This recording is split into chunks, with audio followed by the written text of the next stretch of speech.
O Evangelho de Jesus Cristo, meus irmãos, conforme o relato do apóstolo João, capítulo 3, verso 16.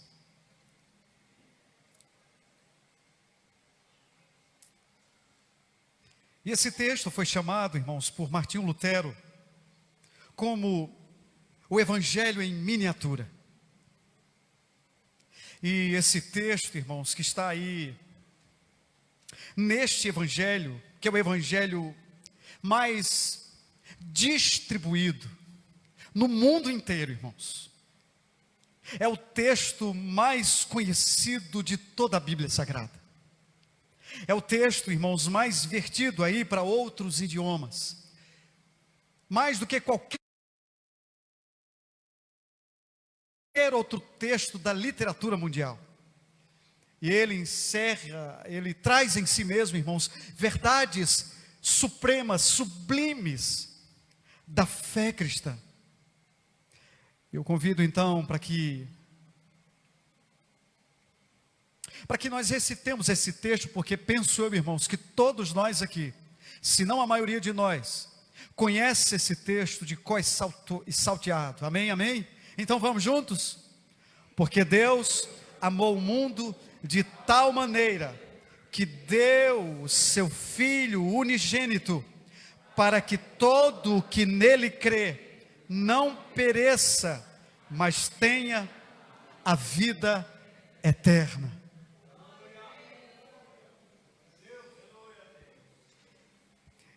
Esse texto, meus irmãos, vai nos falar de 4 verdades,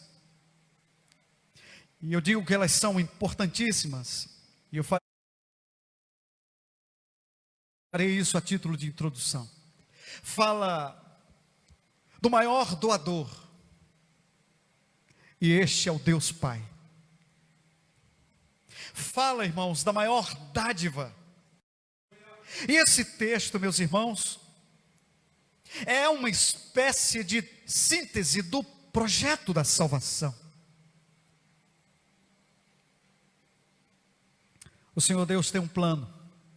Ele é eterno, perfeito, eficaz, que nunca precisou de revisão nenhuma, irmãos, porque o Senhor Deus, Ele não usa rascunho nos seus projetos. Então, se você hoje tem a oportunidade e a possibilidade de escolher entre a vida e a morte, não tem nada mais importante do que eu possa lhe dizer: quem ama você é o Deus Todo-Poderoso, aquele que existe desde toda a eternidade, porque Ele é autoexistente, aquele que chamou o mundo à existência, aquele que sem matéria pré-existente criou todas as coisas. Quem ama você é aquele que sustenta pela palavra do seu poder todas as coisas. Quem ama você, querido, é aquele que está sentado num alto e sublime trono e controla o universo e dirige as nações e tem o controle rigoroso da minha vida em suas poderosas mãos. O amor de Deus por você é eterno. Com amor eterno eu te amei.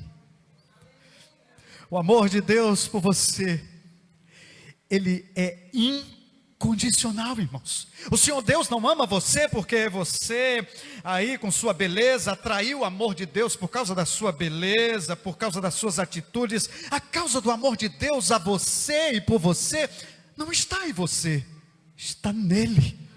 Ele ama você porque Ele é amor.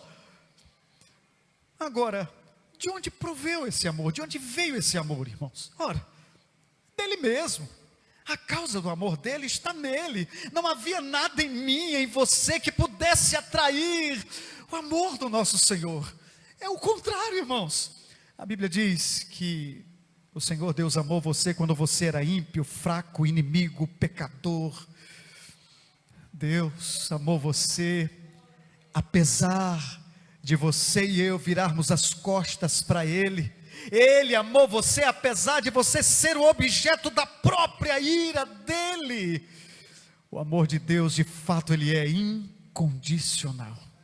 O apóstolo Paulo chegou a recomendarmos-nos a examinar, irmãos, as dimensões desse amor. Qual a largura, qual o comprimento, qual é a altura, qual é a profundidade deste amor. Este amor, irmãos, procede das alturas excelsas, é um nome difícil, mas eu digo. Esse amor é tão maravilhoso que alcançou raças, línguas, tribos, nações. Ele é tão profundo que o pecador mais vil ainda pode ser alcançado por esse amor e ser transformado. Amém, amém. Este é o amor de Deus, irmãos. Mas esse amor, irmãos, ainda tem um aspecto importante, porque esta salvação, em segundo lugar, a salvação ela é grande por causa da sua amplitude. Veja o texto. Porque Deus amou ao mundo.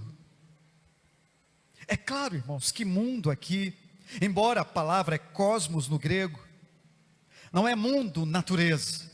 Não é que Deus amou as galáxias, os mundos estelares, o sol, a lua, as estrelas, a terra, o mar, a natureza, enfim, não, irmãos. Quando a Bíblia fala Deus amou o mundo, Deus está dizendo Deus amou o homem, que Deus amou você, que este amor alcança todos os homens de todas as raças, de todos os povos, de todas as tribos, línguas, de todas as etnias, de todas as nações. Esse amor de Deus é um amor, irmãos, universal. Ele é extensivo a todas as tribos, judeus, gentios, raças, todos os povos. Em outras palavras, irmãos, este amor, ele não faz, como eu e você fazemos, não faz acepção de pessoas. O Senhor Deus ama o homem, Ele ama a mulher. O Senhor Deus ama o pobre, ama o rico, ama o doutor, Ele ama o analfabeto. O Senhor, Ele ama o branco, Ele ama o amarelo, Ele ama o pardo, Ele ama o negro. O Senhor Deus, Ele ama o brasileiro, Ele ama o paraguaio, o americano. Deus ama o europeu, Ele ama a todos indistintamente, Ele ama, amém. Agora é importante entender, meus irmãos, que a questão aqui não é que Deus seja capaz de amar ao mundo tão grande, irmãos, mas que Deus seja capaz de amar ao mundo tão pecador, irmãos. Se você e eu, que somos tão falhos, ficamos às vezes irados, perplexos, com o estômago às vezes aperreado, ao ver, irmãos, nas televisões, ao ver as violências, a promiscuidade, a inversão de valores, ao ver este mundo agoniado, cruel, irmãos, de violência, de maldade, onde o ser humano está se transformando num bicho, parece mais uma besta, um cavalo, e você fica aí com seu pequeno senso de justiça, desejando que algumas pessoas sofram. Era bom que você sofresse mesmo, isso é porque você merece, escolheu isso mesmo. A gente é assim, irmãos. Agora pense Deus, sendo que Ele é santo, santo, santo, que Ele não pode contemplar o mal, diante de quem os próprios serafins cobrem o rosto, irmãos. Deste homem, criado à sua imagem e semelhança, que virou as costas para Ele, tornando-se inimigo dEle, rebelando-se contra Ele, fazendo o que é mal aos olhos dEle, e não obstante a isso, irmãos, ainda que seja assim, o Senhor Deus ama, com amor eterno, com amor sacrificial, com amor que não pode ser descrito por palavras humanas. Por isso nós temos mais uma verdade, irmãos. A salvação, ela não é apenas ou somente grande, ela também é grande, irmãos, por causa da sua intensidade. Veja o texto comigo. Porque Deus amou o mundo de tal maneira, em outras palavras, é um amor que alguém já disse que o escritor mais perito poderia descrever por completo, que o poeta mais romântico jamais poderia expressar isso com clareza. Alguém disse, irmãos, que um certo poeta chegou a descrever que esse amor é tão maravilhoso, irmãos, o amor de Deus é tão sublime, que ainda que todos os homens fossem escritores, que ainda que todas as árvores fossem pena, que ainda que todas as nuvens fossem papel, que ainda que todos os mares fossem tinta, nem mesmo assim se poderia descrever a grandeza do amor de Deus por pecadores como eu e você. O amor de Deus é indescritível, irmãos. Isso significa que antes que Deus lançasse o fundamento da terra, o Senhor já tinha colocado o seu coração em você. Antes que o universo viesse a existir pela ordem do Criador, Ele já conhecia você. Ele, irmãos, Ele já havia separado você para que você fosse conforme a imagem do seu Filho, amém? Ele já havia amado você com amor eterno e atraído você com cordas de benignidade. Ah, meus irmãos, certo que antes que a terra desse o primeiro fruto, o Senhor Deus já tinha depositado em você toda a infinitude do seu amor. Não durma não, olhe para mim. Antes de você nascer, o Senhor lhe conhecia.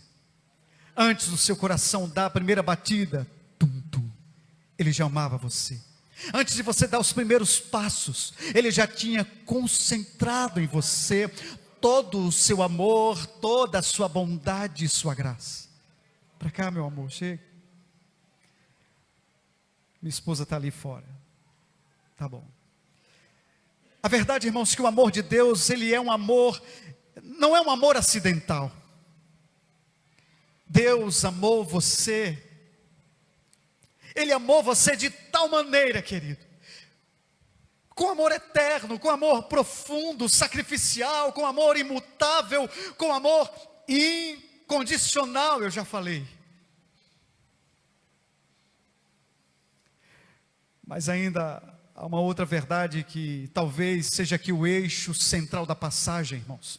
A salvação, ela é grande por causa da sua dádiva, porque o texto diz: porque Deus amou o mundo de tal maneira que deu o seu Filho unigênito. Vamos entender isso aqui, meus irmãos. Quando a Bíblia diz que Deus deu o seu Filho unigênito, eu e você precisamos entender que Deus é um só, mas subsiste em três pessoas, amém, amém? O Filho foi eternamente gerado do Pai. Antes que houvesse mundo, o Filho já tinha glória eterna com o Pai. O Pai, o Filho, o Espírito Santo já existiam, e existiam numa plena relação de harmonia, de felicidade, antes mesmo que o mundo fosse criado. Ele não precisou criar um mundo, irmãos, para derivar do mundo glória para si. Ele já tinha glória em si mesmo. Ele já era feliz em si mesmo. Portanto, Deus, quando Ele criou, Ele já sabia que eu e vocês, possivelmente que eu e você iríamos transgredir contra Ele.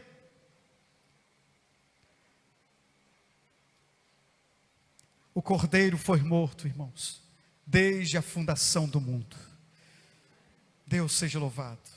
Veja, Ele não deu o seu Filho para viver entre nós entronizado com honras, com glórias, com aplausos humanos. Ele não deu o seu Filho para que o seu Filho aqui viesse a ser aplaudido e enaltecido pelo homem. Ele deu o seu Filho na plena consciência de que aqui o seu Filho seria humilhado, o Rei da Glória tornar-se-ia servo. Aquele que é bendito eternamente viria aqui para ser para se tornar maldição por causa de nós. Aquele que é santo e não pode contemplar o mal, seria feito pecado por causa de mim e de você. Aquele que nunca pôde contemplar o mal, recebeu sobre si a imputação da nossa culpa, irmãos. O Senhor Deus deu o seu Filho para vir a este mundo, para sofrer as agruras, de nascer de uma cidade pobre, num berço pobre, numa família pobre, irmãos, para não ter sequer onde reclinar a sua cabeça, para precisar de um barco emprestado, para precisar de um jumentinho emprestado, um túmulo emprestado, para saber o que é uma dor de um abandonado, do acusado injustamente. E ele veio a este mundo, tendo plena convicção de que ele era o Cordeiro de Deus, que deveria ser sacrificado e morto, para que você e eu pudéssemos ter os pecados perdoados e expiados. Tudo isso, irmãos, estava na mente do Pai, diante dos olhos do Pai, quando ele deu o seu Filho.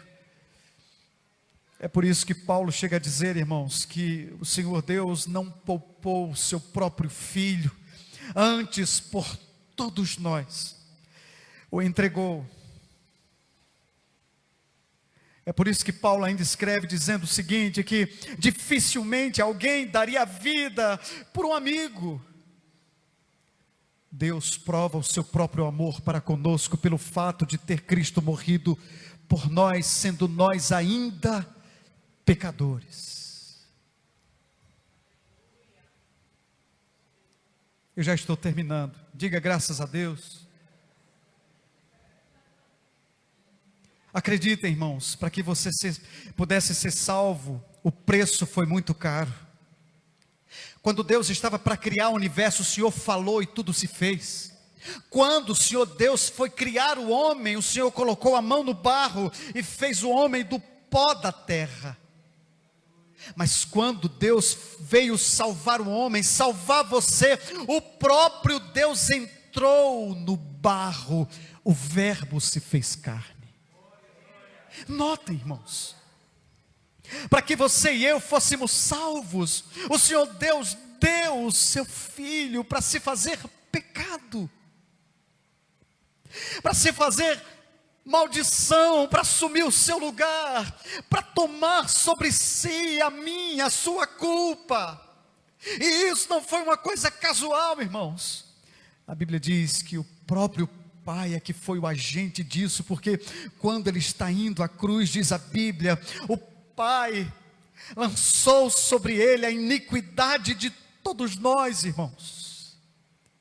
Diz a Bíblia que agradou ao Pai moê-lo. Foi uma entrega deliberada, meus irmãos. Quando o Filho assume como fiador, representante, substituto o seu lugar, e sofre em seu lugar o golpe mortal da lei, que diz que o salário do pecado é a morte, e que a alma que pecar, essa morrerá. Ele deu o seu Filho, irmãos, e colocou diante do seu Filho um cálice amargo, que diante da humanidade testifica. O Senhor Deus no Getsêmani grita, geme e diz, se é possível, passa de mim esse cálice. E o Pai entrega este cálice para o seu Filho, e ele sorve cada gota amarga deste cálice em seu lugar. Era a ira de Deus que deveria cair sobre a sua e a minha cabeça. E o Filho toma todo este cálice sem faltar uma gota sequer. E então, quando o Filho está naquela cruz, diz a Bíblia que o próprio universo, irmãos, entra em convulsão. Há trevas, escuridão ao meio-dia, e naquele momento, não somente o sol vira o rosto para o Filho de Deus, mas o próprio Pai vira o rosto para o seu Filho, quando ele grita, Deus meu, Deus meu, por que me desamparaste? E o pai não ampara o seu filho, porque precisava amparar você, para dar vida eterna a você. Ele não poupa o seu próprio filho, porque não havia outro caminho, irmãos. Não havia uma medida mais fácil, não havia uma alternativa melhor, não. Ou talvez uma alternativa B para salvar você, a não ser que o próprio Filho de Deus, o seu Filho unigênito, desse sua vida por todos nós. Porque Deus amou o mundo de tal maneira que deu o seu Filho unigênito. Meus irmãos queridos, pensem comigo que o Senhor Deus deu tudo. O Senhor Deus deu a si mesmo. Ele deu o seu filho. Agora imagine comigo o preço que foi pago. Quando você fala da pessoa de Deus, você fala de atributos que Ele tem, irmãos.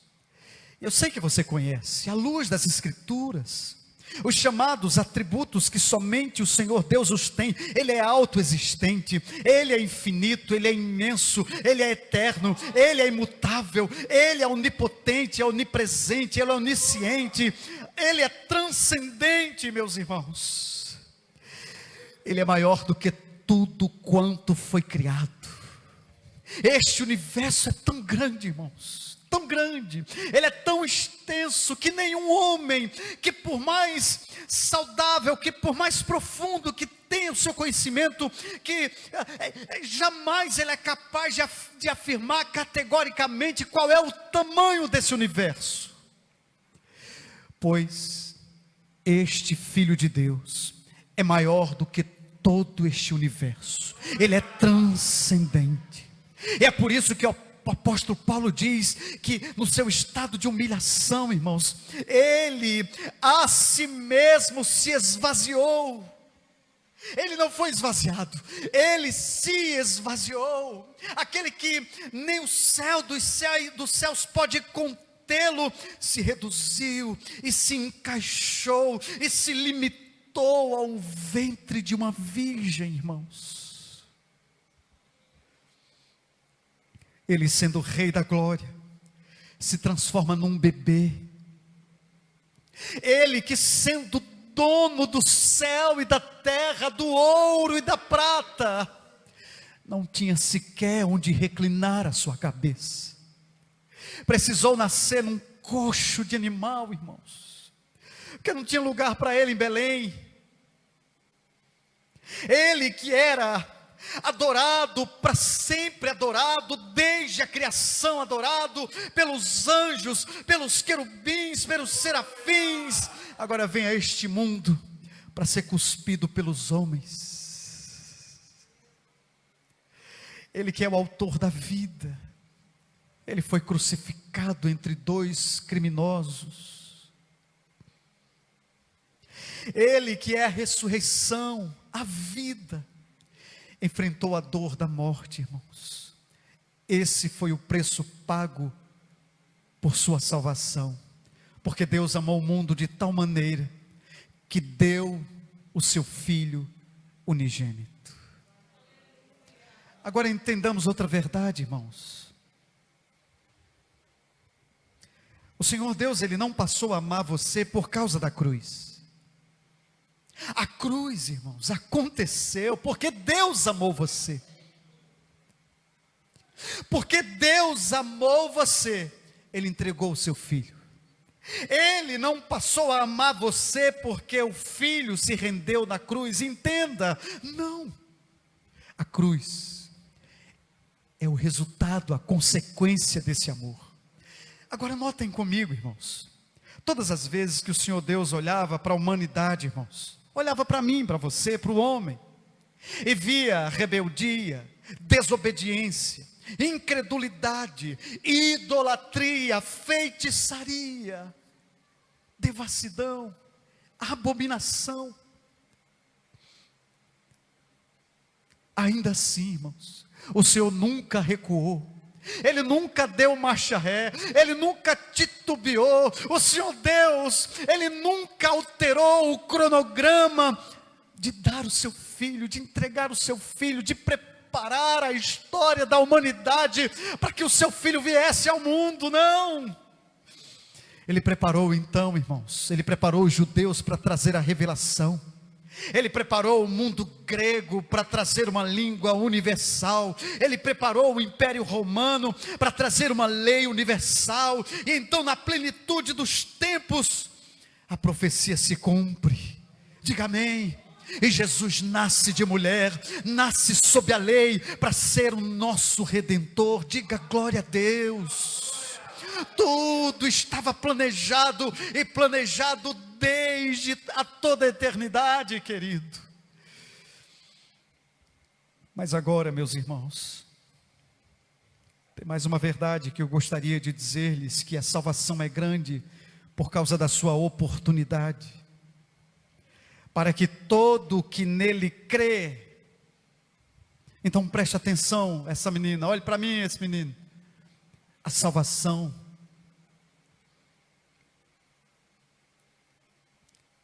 ela não vem pelas obras. A salvação não vem pela igreja. A salvação não vem pela religião. A salvação não vem pelos méritos. A salvação não vem por aquilo que você faz para Deus. Preste atenção, querido. Eu já estou terminando, é ligeiro. E aqui está um grande divisor de águas entre todas as religiões do mundo e o cristianismo, porque todas as religiões do mundo que existem ensinam para você o seguinte: se você fizer por onde, você é salvo. Se você construir o seu caminho para a salvação, você então é salvo. Se você for um bom menino, aí você merece o pirulito que mamãe está separando. Se você fizer boas obras, aí pense que você vai ganhar. Que o caminho da terra ao céu é o homem que tem que se esforçar para construir. Você se prepare, você trabalhe, seu cabra. No cristianismo bíblico, irmãos, conforme ensina as escrituras, a palavra de Deus mostra que a salvação, meus irmãos, é um caminho que o próprio Deus abriu do céu até a terra. O véu se rasgou de alto a baixo. Você não é salvo por aquilo que você faz. Você é salvo por aquilo que Cristo fez por você na cruz do Calvário. Você, querido, não é salvo por causa dos seus méritos, que talvez você pense que os tenha. Você é salvo apesar dos seus deméritos, pela graça, quando você crê em Jesus Cristo. Esta então é a gloriosa verdade, meus irmãos. A salvação é um presente que o Senhor dá para mim e para você. É um presente, é uma dádiva, irmãos. Eu não mereço, mas o Senhor me deu. Eu mereço o juízo, e era bem pregado que fosse. O Senhor então me deu a sua graça e sua misericórdia, que é um presente merecido, irmãos, a vida eterna, para que todo que nele crê. Mas aí você pode perguntar: e o que é crer? Oxe, o que é crer mesmo? Diga aí, para ver se eu sei. Primeira coisa, irmãos, nós precisamos entender primeiro quem foi Jesus. O Filho de Deus, o Verbo que se fez carne, aquele que deixou os céus e veio aqui por amor de nós, aquele que assumiu a natureza humana, aquele que vestiu pele humana, Marcos, aquele que por amor a você, querido, não levou em conta a ignomínia da cruz, mas que pela alegria que ele estava proposta, entregou a sua vida. Ele fez isso em seu lugar, para que você pudesse ter a vida eterna. Você precisa compreender isto, querido.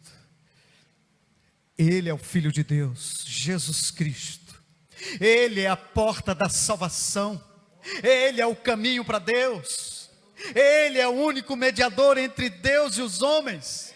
Ele é o único nome dado entre os homens pelo qual importa que sejamos salvos. Ele é aquele que veio para morrer.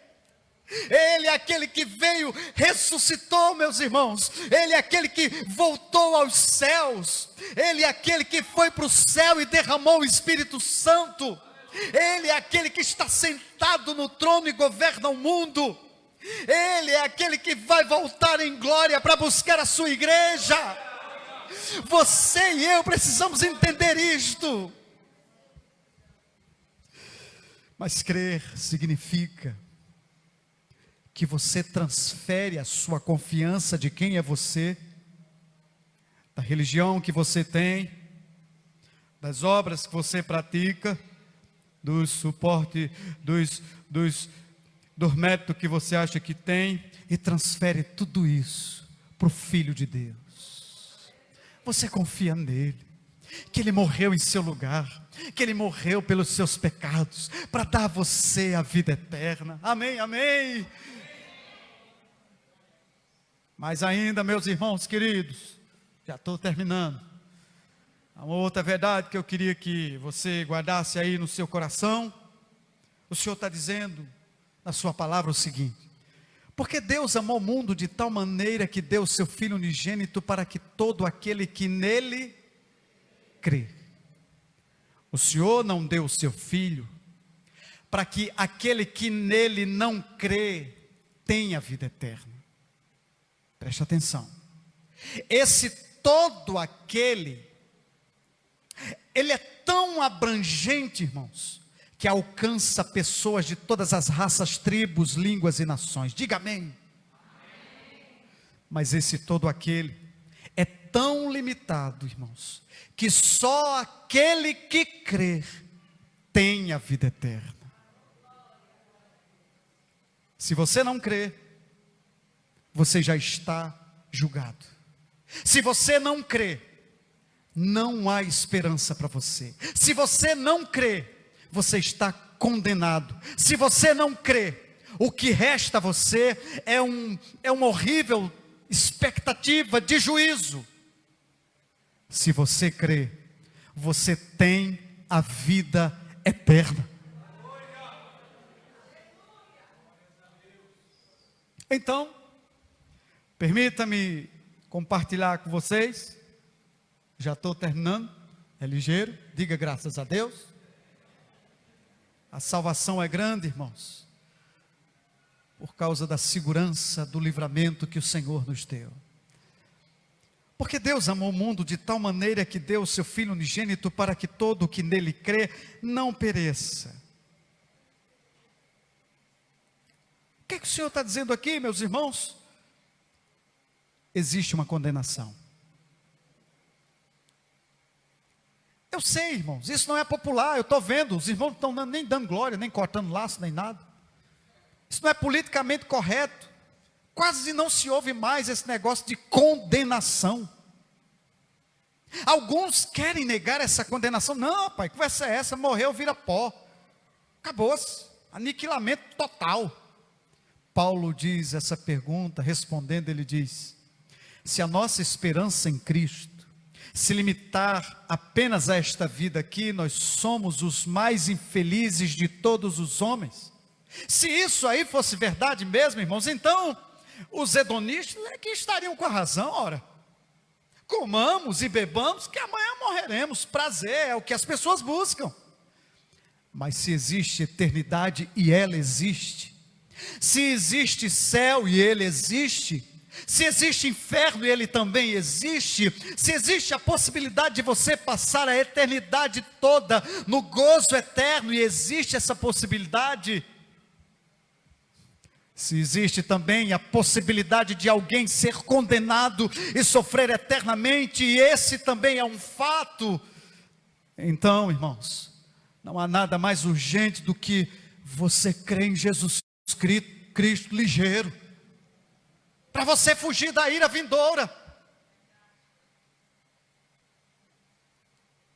Irmãos, é um equívoco alguém pensar assim: morreu, acabou-se.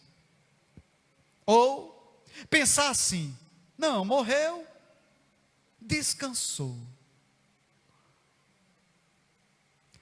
aquele que não tem Cristo, irmãos, aquele que não crer no Senhor Jesus Cristo, ao morrer, começa o seu tormento eterno ali.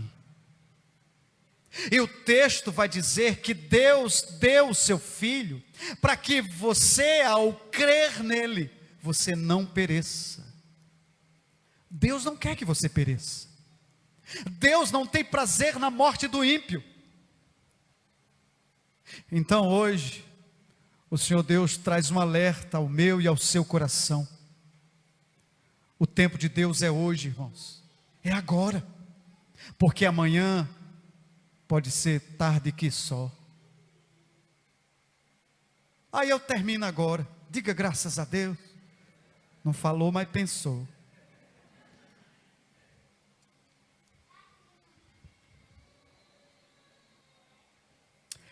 Para que todo aquele que nele crê, mas tenha, não pereça, mas tenha a vida eterna. Irmãos, vida eterna não é apenas uma vida que nunca vai acabar, porque lá no inferno também o sofrimento nunca vai acabar. Essa vida, além de nunca acabar, ela é uma qualidade grandiosa, irmãos, de vida,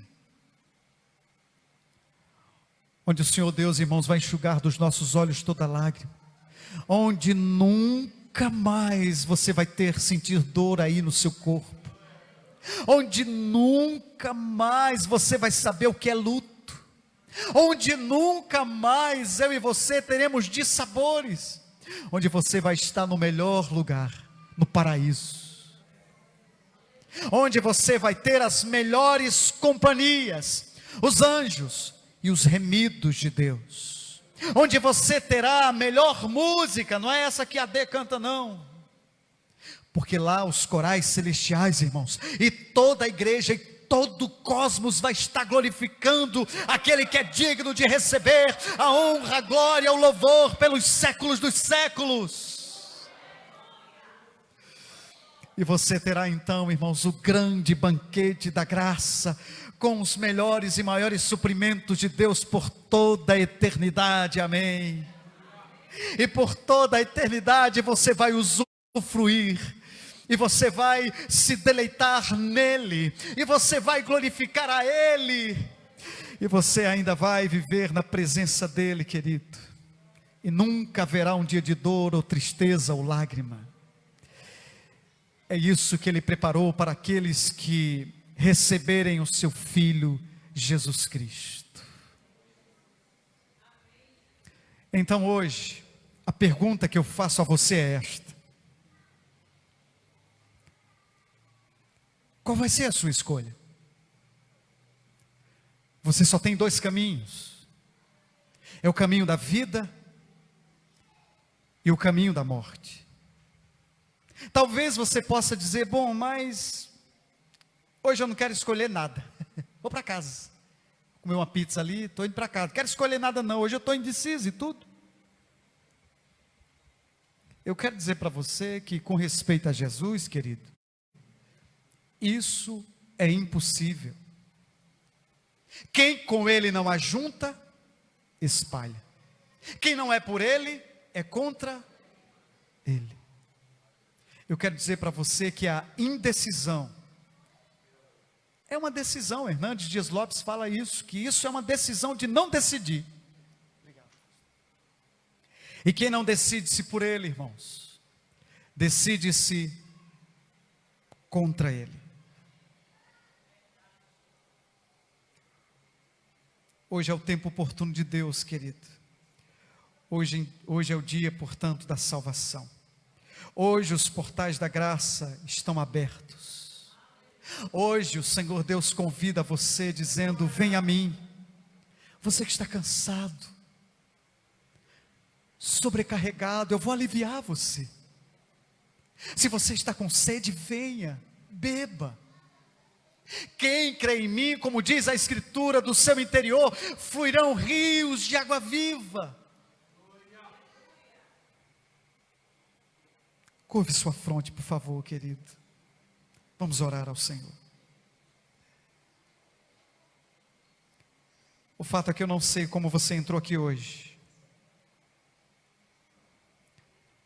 Eu não sei como está a sua vida, eu não sei. Mas nesta noite, querido, o Senhor Deus trouxe você aqui para que você pudesse ouvir a palavra de Deus. E essa palavra hoje faz um desafio ao seu e ao meu coração.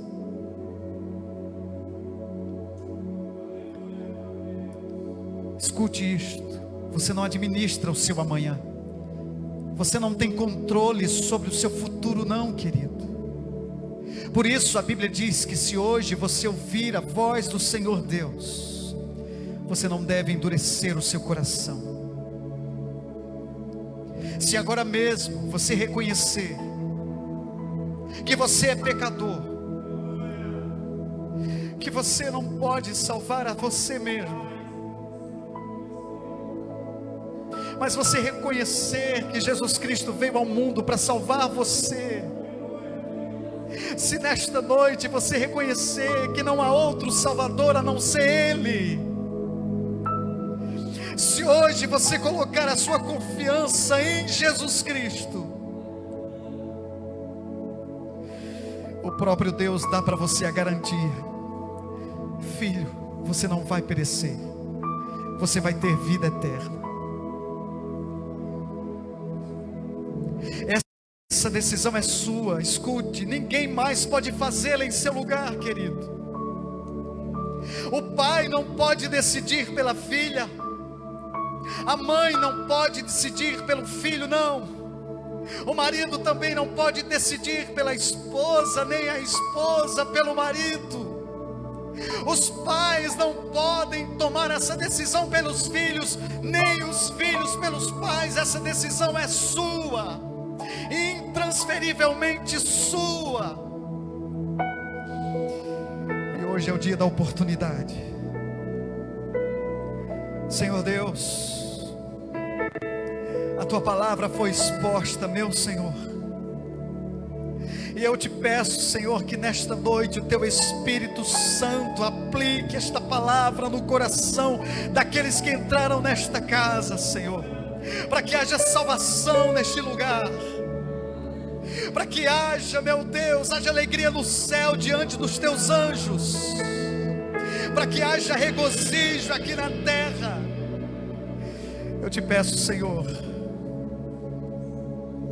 que o teu Espírito opere eficazmente agora o milagre da regeneração, que nesta noite, Senhor Deus, as barreiras sejam derrubadas, que nesta noite o Senhor, Pai, que todas as dúvidas, questionamentos, tudo isso seja removido pelo poder do teu Espírito, Senhor, para que haja salvação aqui, para louvor da tua glória. E assim eu oro, agradecido ao Senhor, em nome de Jesus. Amém. Amém.